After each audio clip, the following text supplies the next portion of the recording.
O Irã domina as manchetes, e a Bíblia já escreveu sua história. O destino bíblico do Irã é disso que vamos falar agora.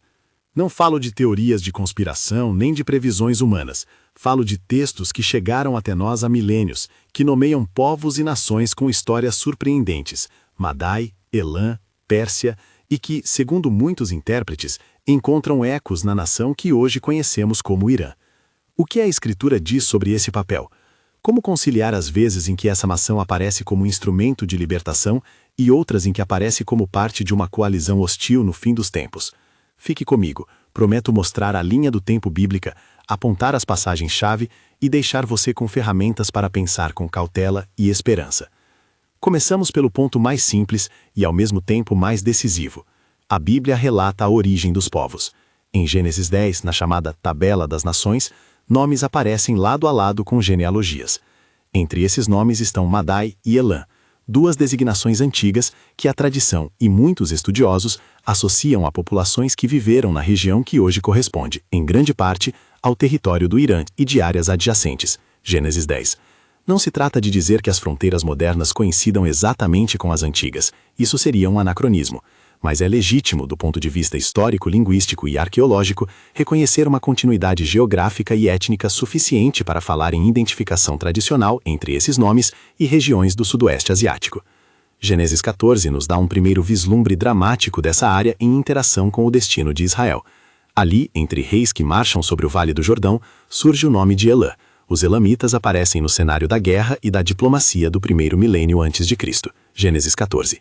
A Bíblia, desde seus primeiros capítulos, já nos apresenta uma realidade complexa. Povos que cercam Israel podem ser tanto adversários quanto ferramentas no plano divino. Esta ambivalência se tornará um tema recorrente quando avançarmos nos profetas e nas narrativas históricas. Mas a linha do tempo não para nas genealogias. Avançamos para os grandes profetas e encontramos uma das declarações mais surpreendentes. Isaías fala de um rei estrangeiro pelo nome, um instrumento nas mãos de Deus, chamado a derrubar grandes impérios e abrir caminho para a restauração do povo de Deus. Isaías 45 menciona Ciro explicitamente, e o descreve como aquele em cujo favor o Senhor expandirá o seu direito, ungindo-o para conquistar e libertar. Esse é um caso raro na Bíblia, um profeta israelita anunciando o nome de um governante gentil com propósito providencial. É crucial ler Isaías 45 com atenção hermenêutica. O texto não lhe concede adoração. Declara que, por razões que só Deus conhece, ele usa esse homem para cumprir um desígnio justo, a queda da Babilônia e a liberação dos exilados. Jeremias, por sua vez, embora não nomeie Ciro diretamente como Isaías faz, também fala sobre o fim do jugo babilônico e antecipa que a própria potência que dominou o povo de Deus verá reversões em seus cálculos. Em diferentes textos proféticos há, portanto, essa imagem. Impérios que parecem inabaláveis podem ser instrumentos nas mãos do Senhor para trazer juízo ou libertação. Isaías 45, Jeremias, Sef 2 Crônicas 36, 22, 23, Esdras 1. Mas como chegamos do nome Ciro nas mesas proféticas ao fato histórico que mudou a vida do povo judeu? A resposta aparece nas cartas reais e nos decretos preservados na história. Quando Ciro o Grande conquistou Babilônia, ele emitiu um decreto que permitiu o retorno dos judeus a Jerusalém e a reconstrução do templo. Esdras 1, 2 Crônicas 36, 22, 23. Aqui a ambivalência se revela de modo prático. Um império estrangeiro torna-se agente de restauração. Zerubabel e Josué, líderes da comunidade retornada, iniciaram a obra de reconstrução, sustentados por um edito vindo de fora. A providência divina se exercia, segundo a narrativa bíblica, por meios políticos e militares, sem reduzir esses meios a meras conquistas humanas. Deus é quem ordena a história por caminhos que nem sempre esperamos. Mas antes de chegarmos a essa virada, precisamos considerar as grandes visões que moldaram a compreensão israelita sobre os impérios do mundo. Daniel, exilado em Babilônia, recebeu sonhos e visões que traçam um panorama das potências que dominariam o cenário mundial. A visão da estátua em Daniel 2, com metais que representam sucessivas dinastias, coloca a Média Pérsia em primeiro plano como a liga que sucedeu à Babilônia. Daniel 7, com suas 4 bestas, repete essa sequência simbólica. E Daniel 8, onde um carneiro com 2 chifres é derrubado por um bode com um chifre notável, identifica explicitamente o carneiro com os medos e persas e o bode com a Grécia. Daniel 2, 7, 8. Essas imagens não servem apenas para um exercício de história antiga, nos conferem uma lente profética. Elas mostram que, na visão bíblica, impérios têm papéis específicos, não meramente por acaso, mas como parte de um enredo maior. A leitura de Daniel exige cuidado. É literatura apocalíptica, simbólica, feita para consolar e orientar o povo em tempos de dominação. Interpretá-la como uma cronologia pontual de reis e datas seria forçar a intenção do autor. Ainda assim, quando a história confirma a ascensão da Média-Pérsia e a subsequente dominação grega, percebemos que essas margens foram eficazes para conectar a experiência do povo com a ação providencial de Deus. Voltando ao fio histórico, quando o Império Persa se consolidou, seu papel não foi apenas militar e administrativo, ele alterou o destino de comunidades inteiras. O decreto de retorno e a reconstrução do templo não foram eventos periféricos, marcaram a reorientação da identidade nacional e religiosa de Israel. Zerubabel e Josué, trabalhando sob a autorização persa, lideraram uma comunidade que tentou reerguer os alicerces da adoração e da lei.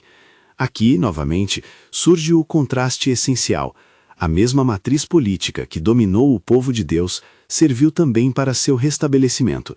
A providência divina pode operar até por meio daqueles que não partilham da fé de Israel. Mas há mais camadas nessa história. O livro de Ester, situado no coração do Império Persa, nos mostra outra dimensão: a vida do povo judeu em terras estrangeiras, sujeita a perigo e, muitas vezes, a chance. Em Ester temos um exemplo dramático de reversão. Um decreto que ameaçava a vida do povo foi rebatido por uma intervenção nascida da coragem de uma mulher e da sabedoria de seu primo, Mordecai. O episódio ilustra que, dentro de estruturas de poder que não conhecem o Deus de Israel, a providência pode ainda assim operar para proteger o seu povo. A Pérsia, aqui, age como cenário de salvação, não de aniquilamento. Isso reforça o tema central: ambivalência. Pérsia como juízo e Pérsia como libertação. E a tradição continua. No Novo Testamento, os magos do Oriente que vêm adorar o menino em Belém, Mateus 2, conectam de maneira cultural a região oriental, frequentemente associada à tradição persa, com a história da salvação. Não se trata de prova histórica direta, mas de um traço que denuncia a continuidade cultural e religiosa entre as terras do Oriente e os acontecimentos messiânicos. A lembrança desses visitantes, vindos de regiões além da Judéia, expande a narrativa. O anúncio de Cristo atinge povos diversos. O universo, não apenas Israel, é convocado a reconhecer o Senhor. Mas se a Pérsia aparece tantas vezes como instrumento de libertação e restauração, por que a encontramos novamente na lista de nações que, segundo Ezequiel, marcharão contra Israel nos tempos finais? Ezequiel 38:39 nomeia entre os aliados Gog e Magog e inclui Pérsia como um dos povos que se alinharão para atacar. Aqui se instala a tensão que atravessa toda a nossa pergunta central. O mesmo ator que, historicamente, ajudou na restauração de Israel aparece como parte de uma coalizão hostil no discurso escatológico. Como entender essa ambivalência? A resposta não é simples, e a Bíblia mesma aponta para duas dimensões: juízo e restauração. Antes de seguir adiante, um aviso prático. Ao relacionar os nomes antigos, Madai, Elam, Pérsia, ao Irã moderno, é necessário cuidado. Muitos intérpretes e tradições históricas identificam essas designações com populações do território que hoje conhecemos como Irã, mas isso é sempre uma aproximação. Fronteiras mudam, povos se misturam, identidades se transformam. Dizer que Elam igual Irã, sem ressalvas, seria simplificar demais. Preferimos dizer: a região tradicionalmente identificada com Elam e Pérsia corresponde em grande parte às terras do atual Irã. Muitos estudiosos traçam essa continuidade cultural e geográfica. Esse é um ponto crucial para evitar anacronismos e, sobretudo, para não transformar a leitura bíblica em bula vestida geopolítica. Mas voltemos ao fio narrativo. Na sequência histórica que percorremos, há um desdobramento teológico que não podemos ignorar. A mesma mão divina que levanta impérios para castigar, também os usa para curar e restaurar. Esta dupla função é uma das marcas do pensamento bíblico sobre política e história. O Senhor age através de potências humanas, sem reduzir essas potências a meros instrumentos mecânicos. Há sempre responsabilidade humana, decisão e moralidade envolvidas. Assim, a ascensão de Ciro, a emissão de um decreto, a reconstrução do templo, as ações de Ester, tudo isso compõe um quadro onde o juízo e a misericórdia se entrelaçam. Ao mesmo tempo, é importante distinguir entre o que o texto profético afirma e o que o intérprete moderno supõe.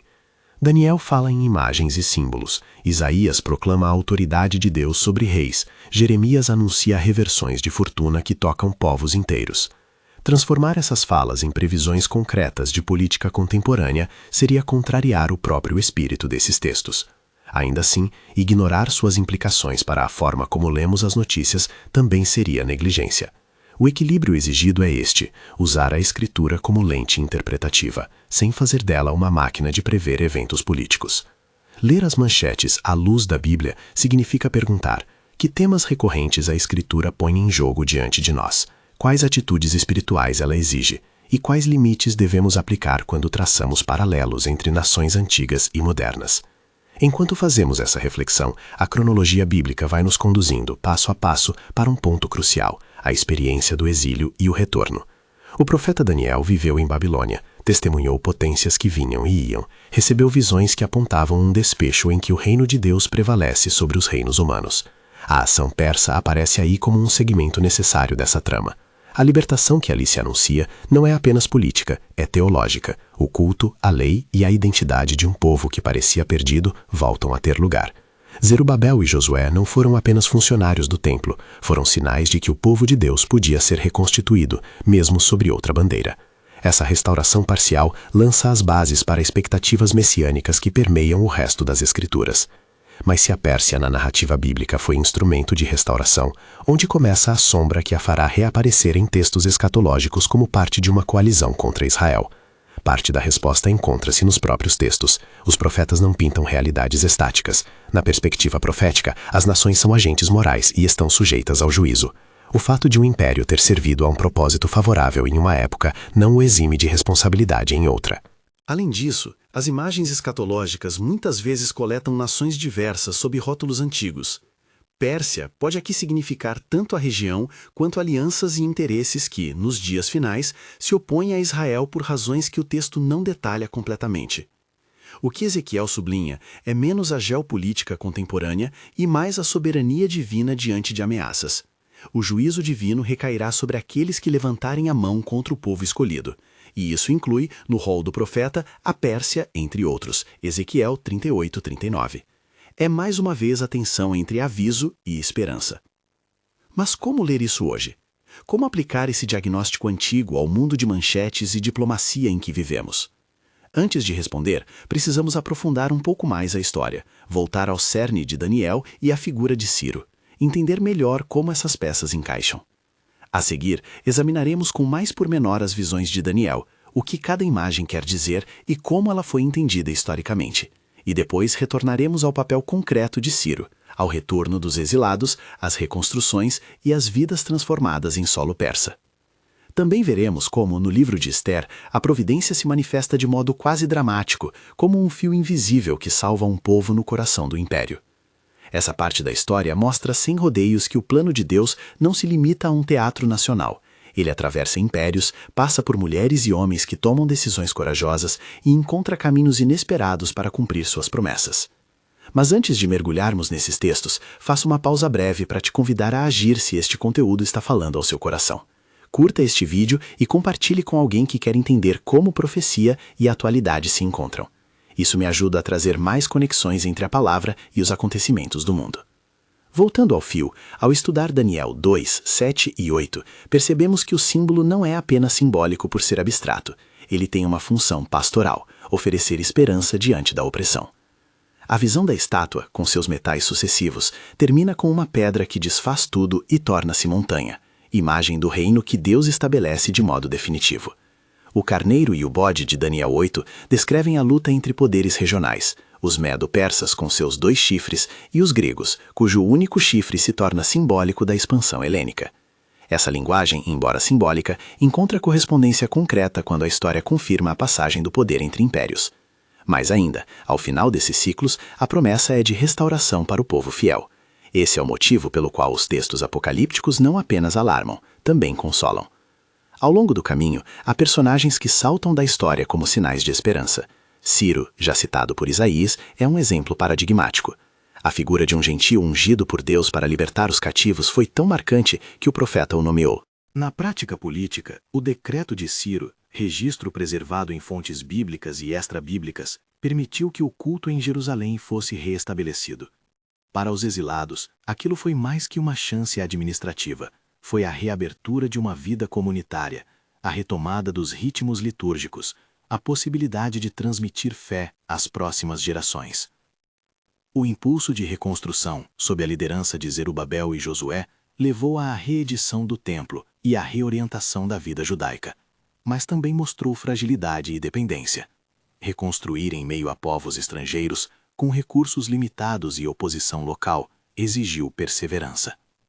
Essa experiência ensina que o processo de restauração é lento e frágil, mas orientado por uma promessa maior. É aqui que devemos parar por agora, não porque a história tenha terminado, mas porque a tensão narrativa precisa respirar. Chegamos a um ponto em que a narrativa antiga já nos mostrou a gênese dos nomes, a presença de Elã e Madai em Gênesis, a entrada de Elã em conflitos antigos, as profecias que anunciam a ascensão de Ciro, as visões de Daniel que enquadram impérios como fases de um plano divino e a ação concreta do Império Persa na libertação e reconstrução do povo de Deus. Sabemos também que mais adiante há episódios em que a Pérsia protege e salva, Esther, que culturas orientais reconheceram o Messias em sua vinda, os magos de Mateus, e que, ao final, o nome Pérsia reaparece entre as nações citadas em profecias de juízo, Ezequiel 38:39, e ainda Jeremias reserva uma palavra de restauração para Elã, Jeremias 49. Essa é a encruzilhada. A história bíblica nos coloca diante de uma ambivalência que exige humildade interpretativa e firmeza teológica. Nas próximas sessões vamos examinar com mais detalhe as cenas decisivas, as visões de Daniel, o decreto de Ciro em suas implicações teológicas, o drama de Esther como expressão da providência e então a espinhosa passagem de Ezequiel, para confrontar de frente a pergunta que funda nosso título. Qual é, afinal, o destino bíblico do Irã? Entramos agora nas visões de Daniel, peças-chave para entender como a Bíblia enxerga o papel das potências mundiais. Daniel 2 apresenta a famosa estátua, cabeça de ouro, peito e braços de prata, ventre de bronze, pernas de ferro e pés mistos. A pedra que se desprende sem auxílio humano e destrói a estátua sinaliza um propósito final. Os reinos humanos sucedem-se, mas há um reino eterno que o supera. Daniel 2. Essa imagem funciona como mapa simbólico. Ela não pretende ser um catálogo de nomes e datas, mas oferece uma interpretação teológica da história. Os impérios têm caráter transitório. O estabelecimento definitivo pertence a Deus. Daniel 7 retoma a sequência, agora em forma de 4 bestas que emergem do mar, imagens de poder que inspiram temor. A leitura clássica cristã vê nelas as mesmas dinastias: Babilônia, Medo-Pérsia, Grécia e Roma. Daniel 7. Cada besta expressa aspectos da dominação e da opressão contra o povo de Deus, e a narrativa termina com a vitória do anciante de dias e a posse de domínio eterno por parte do Filho do Homem. De novo, a intenção é pastoral, consolar os fiéis em meio à perseguição, lembrando que o juízo e a justiça divinos prevalecerão. Daniel 8 traz um detalhe que nos interessa particularmente: um carneiro com 2 chifres, identificado explicitamente como os medos e persas, é atacado e vencido por um bode com um chifre notável, apontando para a ascensão de um poder helênico que esmagaria o domínio persa. Daniel 8. A visão combina símbolo e referência histórica. Quando olhamos para o fato de que Alexandre, vindo da Grécia, derrotou o Império Persa, percebemos uma correlação entre texto e evento. Mas o que a visão de Daniel nos ensina além do acerto histórico? Ensina que as etapas da história política são palco para propósitos espirituais maiores. Impérios caem e sobem. Na perspectiva bíblica, essa oscilação não é caótica, mas inserida na ordem providencial. Mini gancho. Isso nos leva diretamente ao homem que Isaías nomeou, Ciro, e ao modo como sua decisão mudou o destino de um povo. Ciro, o imperador persa, é figura que exige reflexão teológica e histórica ao mesmo tempo. Isaías 45 menciona seu nome de forma surpreendente. Assim diz o Senhor ao seu ungido, a Ciro. Isaías 45. Acredita-se que Isaías, ao proclamar o nome de Ciro, não está aprovando toda a cosmovisão deste rei pagão. Antes, aponta que Deus, em sua soberania, pode usar um governante estranho para realizar a libertação de seu povo. O decreto de Ciro que permitiu aos judeus retornarem a Jerusalém e reconstruírem o templo, Esdras 1, 2 Crônicas 36, 22, 23, foi um fato político com consequências espirituais profundas. Não foi simplesmente um gesto de benevolência cívica. Foi, na narrativa bíblica, o instrumento pelo qual a aliança e a adoração voltaram a ter um lugar central na vida nacional de Israel. Esse episódio nos lembra de duas verdades importantes. Primeiro, que Deus pode agir por meio de agentes humanos que não partilham de sua fé, sem que isso tire deles a responsabilidade moral por suas ações. Segundo, que a restauração é um processo complexo, frágil e dependente de decisões corajosas de líderes e de comunidades. Zerubabel e Josué, guiando a obra do templo, enfrentaram oposição, desânimo e limitações materiais. A narrativa não nos apresenta um retorno triunfante e imediato, mas uma trajetória de reconstrução que exige perseverança. É um modelo para como Deus muitas vezes opera, por meios que confundem expectativas humanas. Mini gancho. Se a Pérsia pode ser agente de libertação, o livro de Ester revela o quanto essa mesma esfera política também foi lugar de provação e, simultaneamente, de proteção providencial. No livro de Ester, vemos a vida judaica em meio ao Império Persa nas suas cores mais dramáticas. Um decreto real, resultado de interesses de poder e animosidade pessoal, ameaça eliminar o povo judeu, até que a coragem de uma jovem, a sabedoria de Mordecai e o desenrolar providencial dos eventos provocam uma reviravolta total. Ester. Amã, o inimigo declarado, prepara o extermínio. Ester, pela sua posição na corte, apresenta-se e intercede. O inimigo vê seu plano frustrado e sofre reviravolta judicial. A festa de Purim nasce dessa lembrança, de que mesmo no coração de um império que não confessa o Deus de Israel, a mão de Deus pode agir para salvar. Importante frisar, o texto de Ester não menciona explicitamente o nome de Deus, e ainda assim, o livro é uma lição de providência. Ele nos lembra que Deus pode operar por vias discretas, por coincidências, por decisões humanas de quem não pertence à comunidade de fé, e que a salvação histórica do povo é fruto tanto de ação divina quanto de ação humana responsiva. A lição pastoral é clara: permanecer fiel e corajoso, mesmo quando as circunstâncias parecem adversas, pode abrir espaço para a intervenção de Deus. Mini gancho. E se avaliarmos agora como essas representações antigas se relacionam com a figura do Oriente no Novo Testamento? Mateus 2 lembra os magos do Oriente que vieram adorar o menino Jesus. Mateus 2. A tradição cristã costuma associar esses visitantes a regiões persas ou babilônicas, sábios que vinham de além das fronteiras de Israel, talvez ligados a tradições astronômicas e religiosas do leste. Não é prova documental de uma ligação política direta entre Pérsia e o nascimento de Cristo, mas é traço cultural importante. A boa notícia alcança além de Israel, e povos do Oriente reconhecem a chegada do Messias. Esse detalhe amplia nosso horizonte teológico. O plano de salvação é universal e atravessa fronteiras cultural, que, no mundo antigo, muitas vezes coincidem com os territórios que hoje chamamos com cautela de Irã e adjacências. Mini gancho. Se até aqui vimos a Pérsia por dois ângulos, libertadora e protetora, por que então Ezequiel a inclui entre as nações que se alinham contra Israel nos dias finais? Voltemos nossa atenção para Ezequiel 38:39. Ezequiel 38:39 traz um quadro escatológico em que Gog da terra de Magog lidera uma coalizão para atacar Israel. Entre os aliados aparecem povos identificados como Pérsia, Cuxi, Put, Gomer, Togarmá e outros. Ezequiel 38:39. Essa passagem tem sido lida ao longo dos séculos como profecia de uma invasão apocalíptica e da vindicação final da proteção divina sobre Israel. O texto descreve um ataque massivo, um avanço militar, e em seguida a intervenção de Deus que confunde os agressores e manifesta sua santidade. O resultado é o juízo sobre os invasores e o reconhecimento da glória de Deus entre as nações. Como interpretar esse texto sem cair em simplificações? Primeiro, é literatura profética com forte carga simbólica. Nomes antigos são utilizados para falar de alianças e motivações que transcendem fronteiras imediatas. Segundo, o propósito do profeta não é oferecer um roteiro geopolítico detalhado, mas afirmar que aqueles que atacam o povo de Deus encontrarão a oposição da própria divindade. Terceiro, a menção de Pérsia aqui não deve ser lida automaticamente como condenação definitiva de todos os descendentes ou habitantes de um país moderno. No esquema profético, nações podem figurar tanto como instrumentos de juízo quanto como recipientes de restauração. Em outras palavras, Ezequiel anuncia a advertência, mas não elimina a possibilidade de reconciliação futura. Mini gancho. Essa possibilidade aparece com força em Jeremias 49, onde Elã é chamada a uma restauração surpreendente.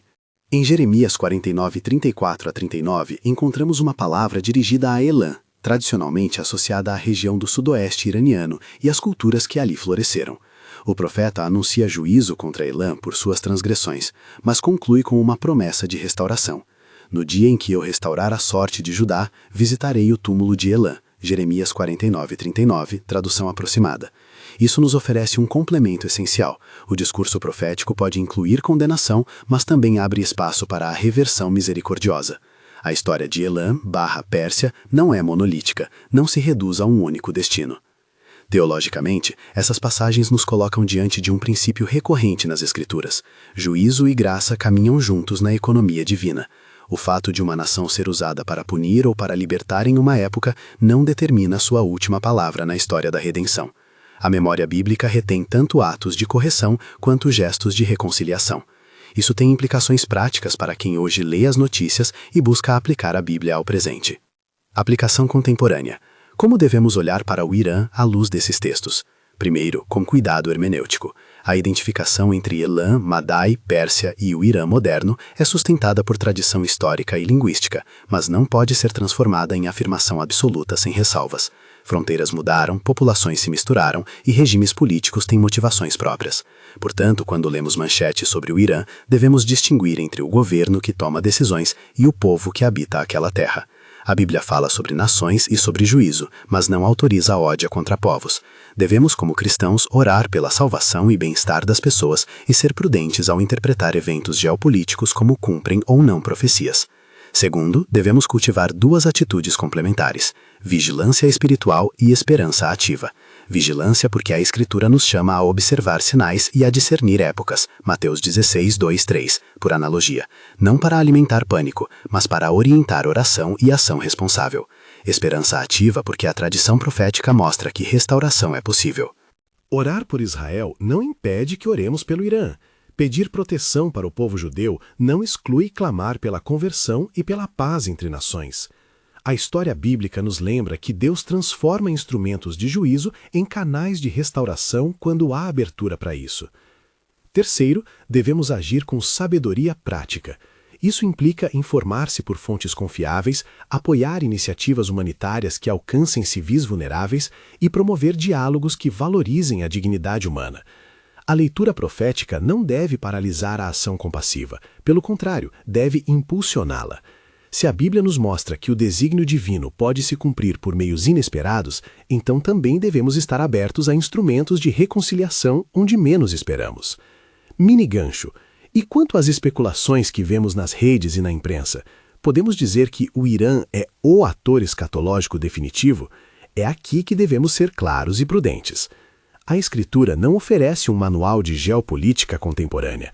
Ela fornece princípios para a fidelidade, juízo moral e esperança escatológica.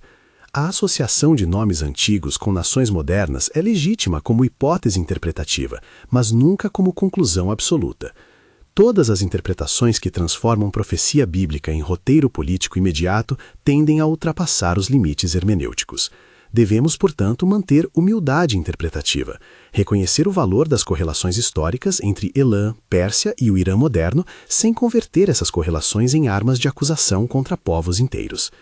No plano pastoral, há atitudes concretas a cultivar diante da atualidade: interceder por sabedoria para líderes, clamar por paz onde há conflito, abençoar o povo das nações com oração e evangelho e proteger os mais vulneráveis que sofrem as consequências das tensões políticas.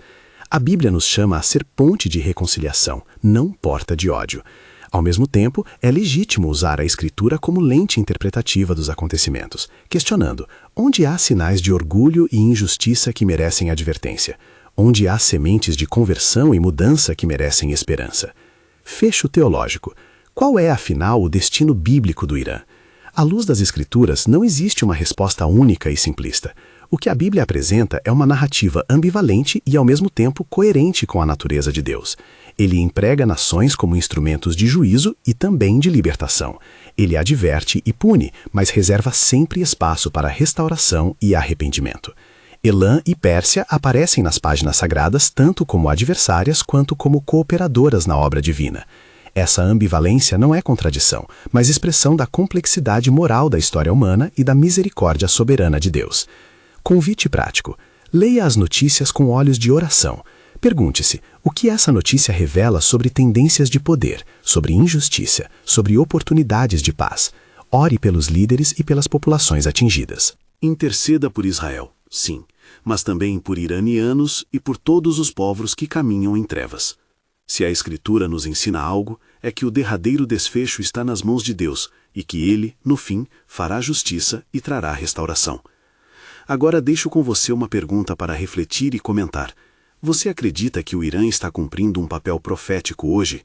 Comente com respeito, expondo suas razões biblicamente fundadas. E se quiser continuar essa conversa, inscreva-se no canal e assista ao vídeo relacionado que aprofunda as chaves de Daniel para identificar princípios escatológicos. Que a leitura atenta da palavra nos conserve vigilantes e cheios de esperança. O Senhor governa a história, e mesmo quando a noite parece longa, há promessa de amanhecer.